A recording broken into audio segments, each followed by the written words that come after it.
Salut à tous, bienvenue sur le Mototour. Le Mototour, c'est un rallye dans le genre de l'Aspen Go dont nous vous parlerons dans quelques instants, sauf qu'il traverse la France, 3000 km et à moto évidemment. 850 pilotes ont envoyé leur demande d'engagement, mais seuls 260 ont été retenus. Autant dire, ça attaque.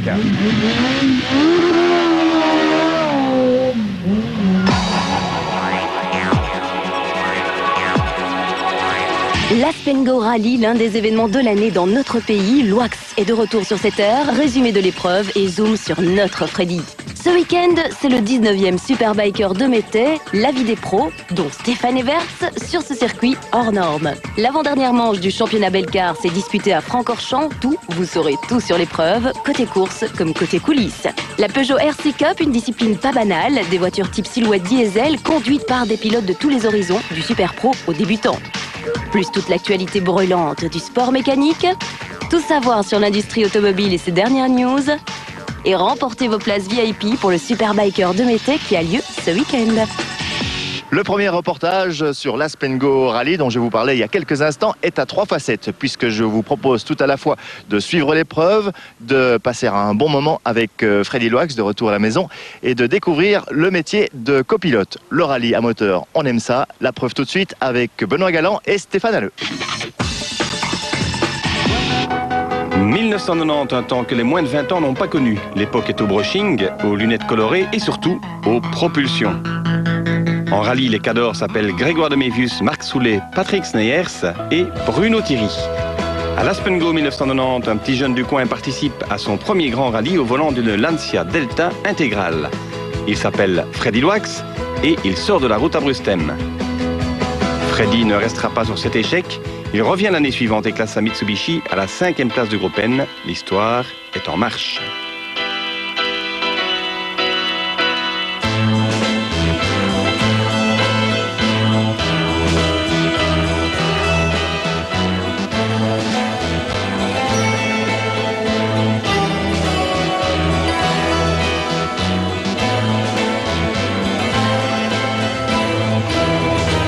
Depuis 1990, Freddy en a parcouru du chemin. Son retour à l'Aspen Go 15 ans après sa première participation est l'occasion d'un bilan sur sa carrière de rallyman. Ça m'a été une bonne expérience, mais un peu trop chaud, un petit peu trop vite et on a terminé sur le toit. C'était le premier rallye inter, oui, et on était jeunes, on avait vraiment envie d'aller vite, mais de temps en temps on était un peu trop vite et ça terminait mal. Le retour en Belgique est bon avec une voiture que je connais assez bien, avec une voiture de Georges Tracy, c'est un ami de moi, il habite en Irlande, mais aussi à Plan-de-la-Tour, de l'Ouest Sud, où j'habite pour le moment, et avec beaucoup d'aide de lui et beaucoup d'aide d'organisation, je peux venir rouler ici. On ne vient pas souvent en Belgique et si on vient, c'est chaque fois à Ypres-Condros.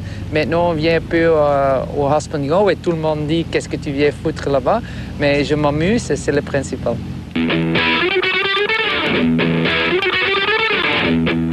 Le fan club de Freddy Loax, c'est un fan club qui existe déjà depuis Aspen Go 89, pardon. Et j'ai fait beaucoup de rallyes avec le support de eux. Et même aujourd'hui, ils sont toujours nombreux et ils ont envie. Pour le moment, c'est fini parce que bon, pendant beaucoup d'années, on était le pilote professionnel. Depuis cette année, on n'a plus un volant officiel. Mais le principal, c'est qu'on s'amuse plus peut-être qu'avant et ça, j'adore. C'est Ypres la première fois avec les Celica. Première grande victoire contre Armin et tous les autres gros pilotes de Belgique. Et peut-être aussi le Portugal sur terre, que tout le monde disait, Freddy c'est pilote goudron et on terminait 2e dans le championnat du monde sur la terre, donc ça c'était très bien. Bon Marc, on est où là? Parce qu'on a beaucoup parlé avec Marc Vandal de l'équipe Chronos Et pour le moment, tous les deux, on a vraiment envie, mais jusque maintenant, c'est pas fait. Donc, j'espère qu'on arrive à faire la commence. Bonne question. Pour le moment, je ne sais pas. C'est sûr que si je peux aller faire un rallye à gauche, à droite, comme je fais maintenant, avec une bonne équipe et une bonne voiture, je fais toujours, mais officiel, pour le moment, il n'y a rien. Freddy Loax dans 5 ans, encore toujours un enfant comme maintenant, mais petit peu plus âgé, qui s'amuse et qui profite de la vie. À Landen, Freddy Loax évolue devant ses plus fervents supporters. Ils sont venus nombreux et avec toute la panoplie aux couleurs de leur chouchou. Même Sven Smith, son ancien équipier, est là en famille pour encourager Freddy. Favori logique du rallye, Loax se ménage rapidement une avance avec ses poursuivants. Freddy évolue un ton au-dessus.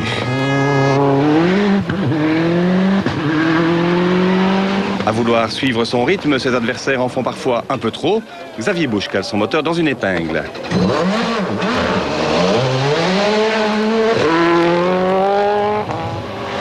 D'autres, comme Jos Hermans, se laissent surprendre par l'un des nombreux pièges du parcours limbourgeois.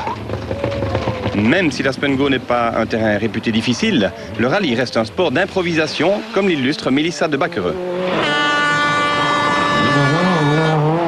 Personne n'est à l'abri d'une faute de pilotage ou d'un souci technique, pas même une star du rallye mondial comme Freddy Loax. Freddy subit d'abord une crevaison et termine la spéciale sur la jante. Ensuite, c'est son protège Carter qui lui cause quelques ennuis sur les pavés de la spéciale de Landen. Résultat, Loax perd la tête du rallye. Et c'est donc Xavier Busch qui s'empare du commandement pour quelques petites secondes. Mais maintenir Loax derrière lui jusqu'au bout, Xavier n'y croit pas. Je crois que Freddy attaque très fort, j'essaye de le contenir, mais d'un autre côté, je dois aussi rester sur la route, donc c'est difficile de gérer. Comme prévu, Freddy Loax remporte le Aspengo 2005, Veni, Vidi, Vici. Xavier Busch est deuxième et déjà sacré champion de Belgique. Belle performance de Mélissa de Baquereux qui complète le podium pour son premier rallye avec la Corolla WRC. Enfin, coup de chapeau à Chris Prinsen qui hisse sa petite Clio à la 6e place. Retour sur le mototour et parmi les 260 engagés, bien évidemment, on retrouve de tous les genres, avec bien sûr les frères Lejeune qui dominent le classement général au guidon de leur BMW K1200R et puis au guidon d'une autre BMW, d'une autre génération. Jean-Louis Schlesser, bonjour. Alors ça y est, vous abandonnez les rallyes raids au profit de rallyes sur asphalte et sur circuit et puis surtout sur 2 roues. Oui, sur 2 roues. Vous auriez dû dire une autre génération aussi de pilotes. Non, mais non, c'est pour le plaisir. On est toute une bande de copains et puis rouler avec une BM, c'est quelque chose de facile, sans entretien, sans problème. Donc c'est un petit peu pour ça qu'on a choisi ce genre de véhicule. Passer sur 2 roues, c'est vrai qu'on est sur 2 roues dans le désert. Je suis sur 2 roues aussi, mais là il faut essayer de rester sur les 2 roues, quoi, parce qu'on a eu du mauvais temps, hein. Parlez-nous un peu de cette moto justement, cette BMW, il y a une histoire d'amour là-dessous. Voilà, oui, disons que la première moto que j'ai eue à 16 ans, c'était une BMW, c'était une R60. Et je me suis dit, je vais m'en racheter une. Et le jour où j'en prendrai une, il faudra qu'elle puisse faire aussi des épreuves africaines. Donc on a préparé, c'est une GS 80. Qui est capable de rouler sur la route. Et ensuite, on va la transformer très peu pour faire quelques étapes de spécial au Maroc ou en Tunisie avec une bande de copains. 3000 km sur le mototour, on est à mi-parcours, ça se passe bien, oui, pas de problème? Ça va, ça va. Mon arrière-train ne dit pas la même chose, mais moi, ça va.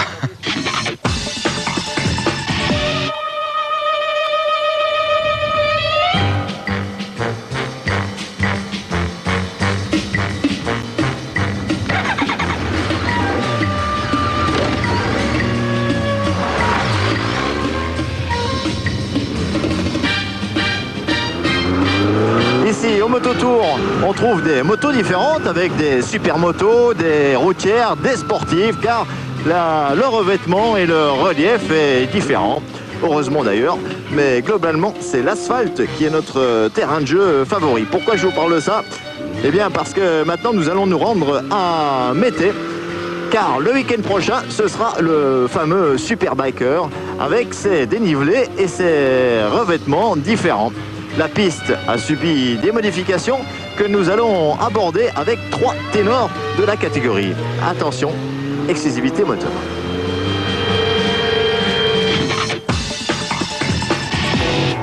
C'est probablement la course de roues la plus extraordinaire qui existe en Belgique.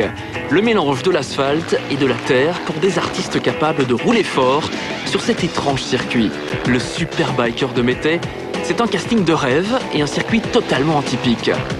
Rencontre avec Sébastien Le Grel, Thierry Godefroy et Stéphane Everts.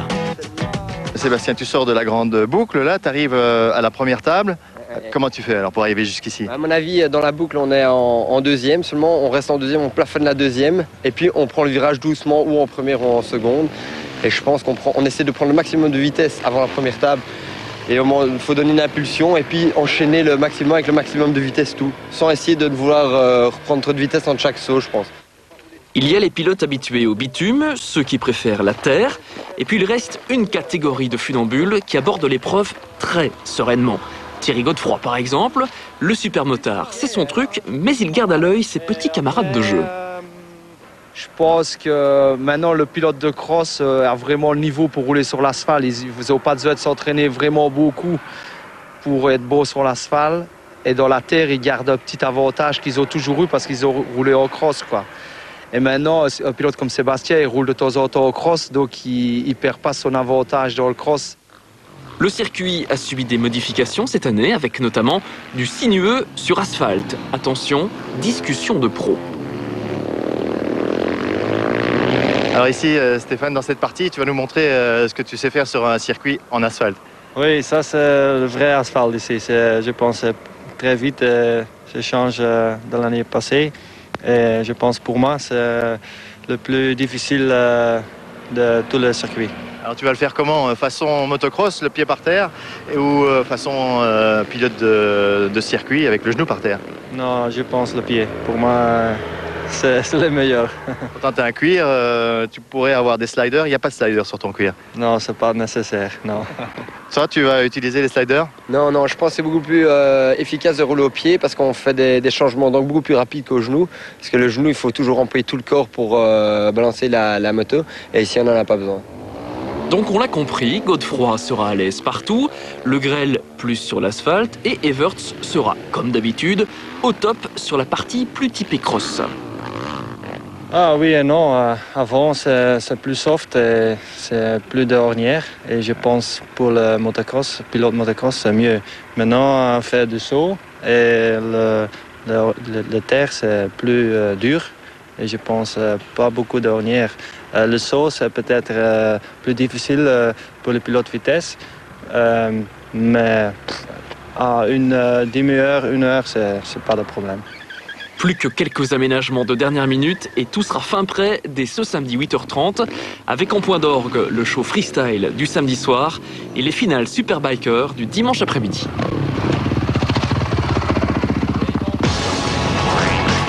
Le Belcar, la bataille fait rage. Qui sera le champion absolu 2005? La Peugeot RC Cup? C'est quoi? Vous vous posiez la question? Nous avons la réponse.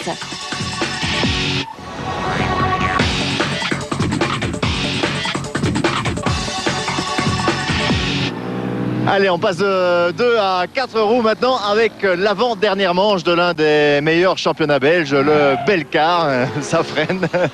Lors de l'épreuve précédente, les 24 heures de Zolder, Vincent Voss et le GLPK ont réalisé une très mauvaise opération au championnat, ce qui a comblé de joie le reste du peloton.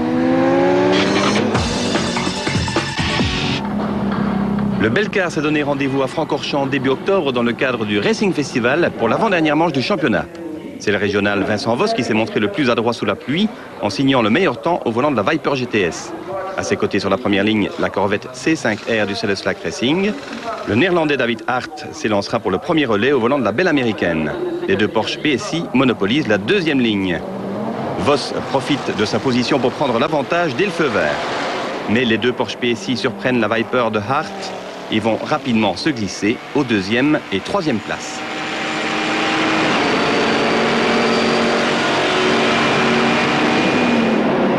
Pour la Mazda de la famille Van Erck, c'est déjà le bac à sable.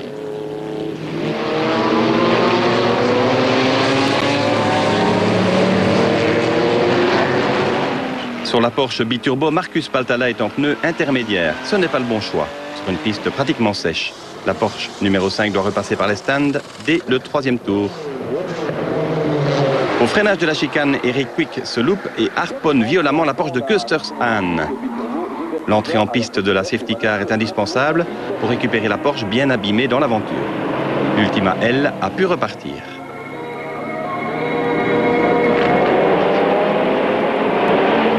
Quelques tours plus tard, c'est la Porsche de Dumaret qui part à la faute dans Blanchimont. Violent.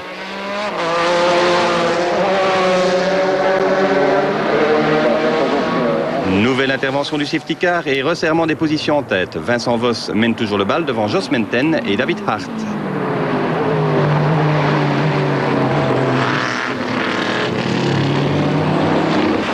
Celui-ci est le premier à rentrer pour ravitailler, c'est Marc Goossens qui s'installe au volant de la Corvette. Le pilote belge s'élance pour une longue chevauchée. Mésentente au moment de la rentrée des stands entre Bert Longin et Ruben Maas. En lutte pour une place sur le podium. C'est passé, mais juste.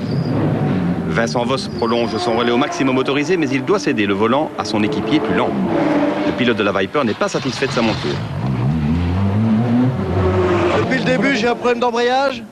Donc je roule sans embrayage et avec la Viper dans les gros freinages et dans les descentes de rapport, c'est un gros problème, donc on perd beaucoup de temps.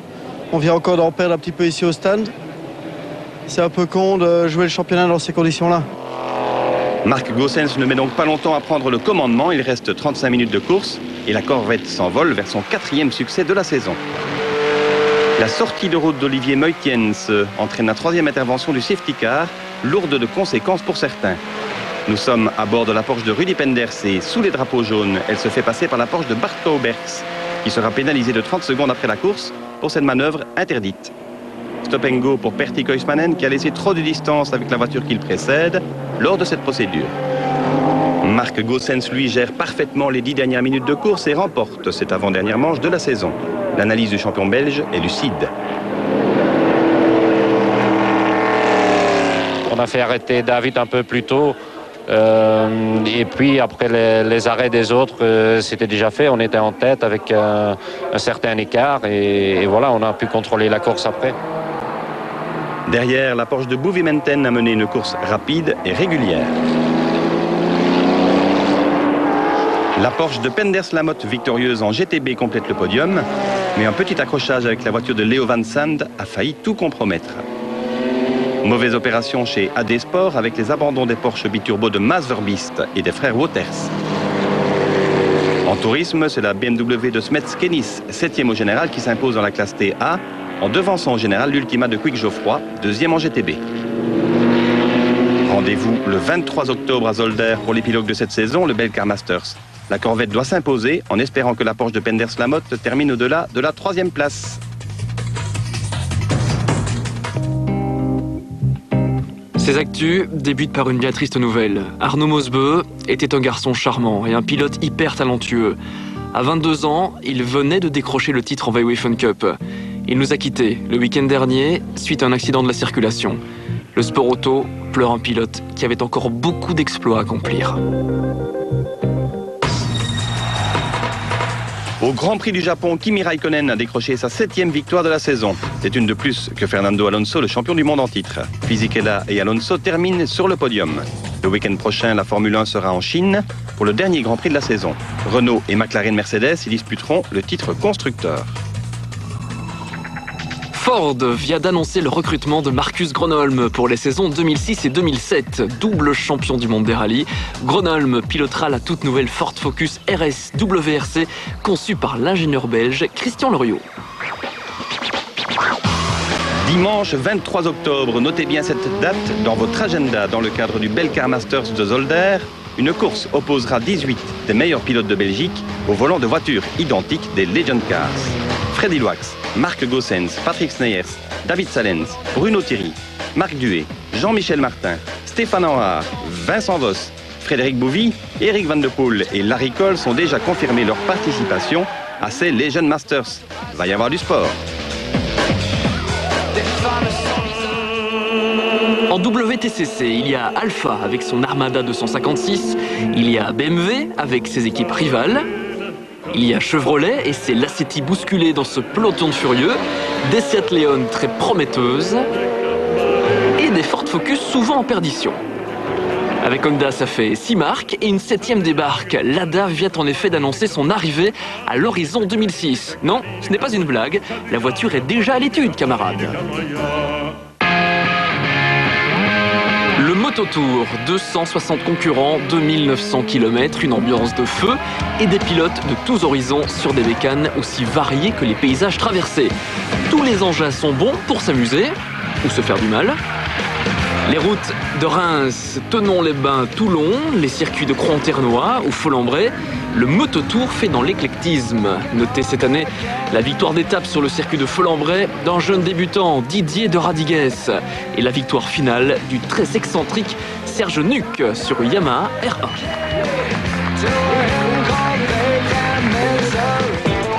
Le 19e Proximus Superbiker de Mété, vous le savez, c'est le week-end des 15 et 16 octobre avec un casting époustouflant pour un grand spectacle familial. Stéphane Evert sera là, Gary McCoy aussi, Mike Metzger, tous les plus grands et vous, car vous êtes les invités de Moteur. Remportez maintenant vos places pour le week-end, plus pour la fabuleuse soirée du samedi en VIP avec buffet et champagne, s'il vous plaît. Ce soir-là, le samedi donc, vous serez au plus près des acrobates des temps modernes pour assister au spectacle de freestyle le plus hallucinant que vous ayez jamais vu. Le cadeau vous tente, c'est normal, alors répondez à cette question. Combien de fois Stéphane Evert a-t-il été sacré champion du monde de motocross? 5, 7 ou 9 fois? Votre réponse au 0900 02 979. Bonne chance. Et voilà, toute l'actualité du sport préparée par Stéphane Halleux. Une autre actu, ce sera celle de l'industrie auto et moto, juste après l'essai de la semaine.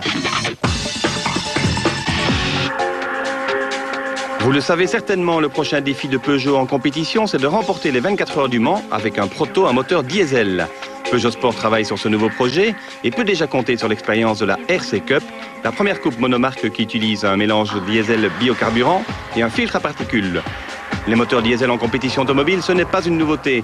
Aux 24 heures de Francorchamps, par exemple, on se souvient des VW Golf Super Tourisme et des BMW 320 à mazout, respectivement 3e et 4e de l'édition 1997. Renault a également développé une formule Campus qui carburait au diester. Mais pour l'instant, c'est Peugeot qui tient la corde avec cette intéressante RC Cup. Pour Peugeot, c'est sûr, sport auto, plaisir de conduire et protection de l'environnement, c'est bel et bien compatible. Mais au fond, c'est quoi cette RC Cup ? Vous prenez un châssis en aluminium et vous le couvrez d'une carrosserie polyester, reprenant les formes du concept car RC de chez Peugeot, et vous obtenez une superbe voiture de course d'à peine 800 kg. Les éléments mécaniques sont repris parmi les pièces d'origine Peugeot. La boîte est de type séquentiel à 6 rapports.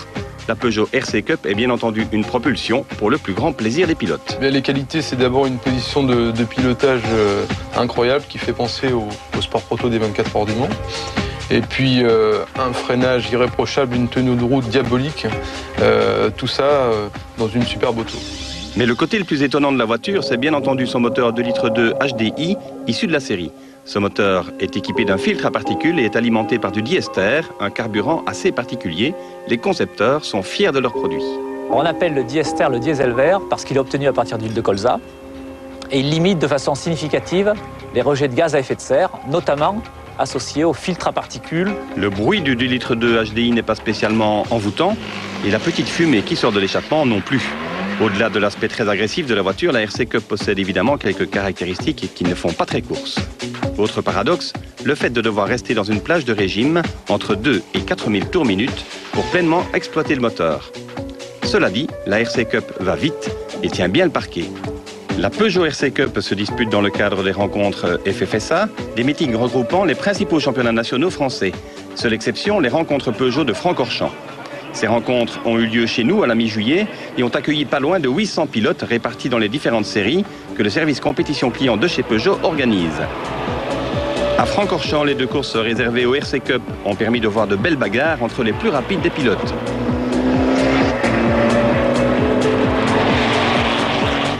Le meilleur temps d'une RC Cup sur Francorchamps est à peine supérieur à 2 minutes 40, à 8 secondes à peine, d'une bonne WTCC.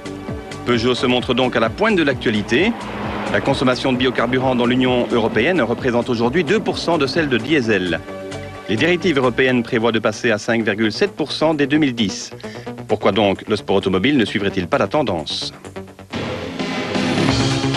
Bouclier avant doté de larges ouïes d'aération et de phares anti-brouillard. Jante aluminium Zénith de 17 pouces. Bas de caisse aérodynamique. Un amateur de tuning se serait-il penché sur le cas de la Skoda Octavia? Eh bien pas vraiment en fait. Vous avez devant les yeux la toute nouvelle Octavia RS. Sous son capot, on trouve le 2 litres FSI turbo de la Golf GTI. Bref, 200 chevaux qui font de l'Octavia RS la Skoda la plus performante de l'histoire de la marque. Performante, mais familiale également, puisque Skoda propose aussi cette sportive dans sa version Break Combi. Skoda a soigné l'amortissement et la sonorisation de la RS, qui se veut avant tout une voiture performante, mais agréable à utiliser au quotidien. Le prix se situe aux alentours de 26 000 €. Des études scientifiques l'ont démontré, la conduite de nuit compte parmi les activités les plus éprouvantes nerveusement. À la fatigue s'ajoute le danger d'un champ de vision restreint au sol à l'eau des phares. BMW s'est donc penché sur le problème. Le constructeur allemand proposera prochainement 2 systèmes sur les séries 5 et 7. Le Night Vision utilise une caméra thermique fonctionnant par infrarouge pour détecter les éventuels piétons et animaux sur le bord des routes. Le système fonctionne sur une portée de 300 mètres. Sur un écran, le conducteur peut ainsi voir les dangers bien avant de les rencontrer. Autre innovation BMW, le système iBeam, ou plein phare, commande automatiquement les feux de route. Grâce à une reconnaissance automatique des faisceaux de phare et à une adaptation à la luminosité ambiante, le système iBeam enclenche les feux de route dès que la situation le permet. Bref, si vous n'avez pas des yeux de hibou, BMW a de quoi vous aider à mieux conduire la nuit. Je vais maintenant repartir vers mes folles aventures avec toute la caravane du Mototour. La semaine prochaine, je serai à Florence pour le lancement de la toute nouvelle Porsche Cayman. Ne manquez pas cet événement, le lancement d'une nouvelle Porsche, c'est toujours un grand moment. Le résumé du Superbiker, le MotoGP et même de la Formula X agrémentée d'une surprise. Bref, une émission à ne manquer sous aucun prétexte. À la semaine prochaine et entre-temps, amusez-vous bien.